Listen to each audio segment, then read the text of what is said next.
அபிராமி பட்டரின் அபிராமி அந்தாதி.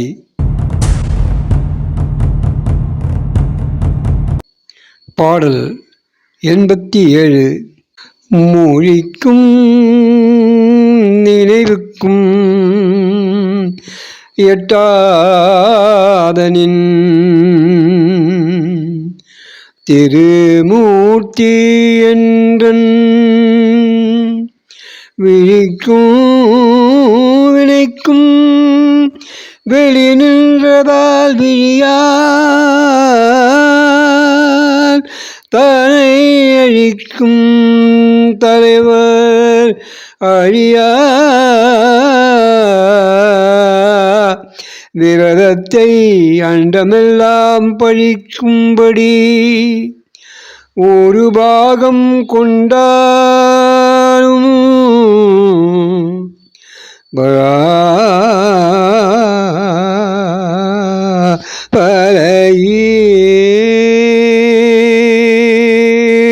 நெற்றிக்கண் பார்வையால் மன்மதனை எரித்தவர் பரமேஸ்வரர்.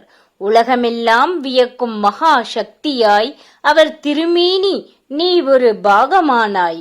ஆட்சி செய்கின்ற பராபரையே, நீ சொல்விற்கும் எண்ணத்திற்கும் எட்டாதவள். எனக்கு நீ பூசை முதலான கிரியைகளால் வெளிப்பட்டு நின்றனை. இதில் ஆச்சரியப்பட என்ன இருக்கிறது? பாடல் 88. பரம் என்றுனை அடைந்தே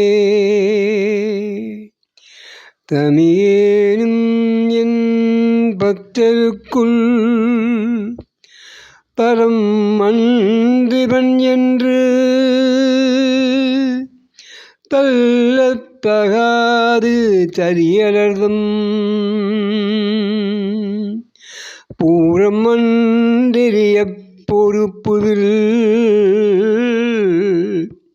வாங்கிய போதில் ஆயல் சிரம் ஒன்று செற்றகையான் இடம் பாகம்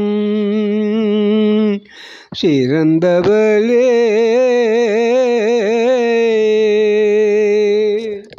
பகை கொண்டனர் அசுரர்கள். அவர்கள் முப்புறம் ஆள்பவர்கள். நீ மேருமலையை வில்லாக்கினாய். யாவும் எரியுமாறு வில் வளைத்தனை. அத்திருக்கரங்கள் கர்வம் அடங்க பிரம்மதேவன் சிரம் அறுத்தது. நானும் உன்னை வேறொன்றில்லேன் என்று நின்னை சரணடைந்தேன். உனது பக்தருக்குள் சேரும் தகுதி எனக்குண்டு என்று நான் கருதவில்லை. அதனால் தகுதி இல்லை என்று கருதி தள்ளுவாயாயின் அது நின் பெருமைக்குரியதாகாதுதானே.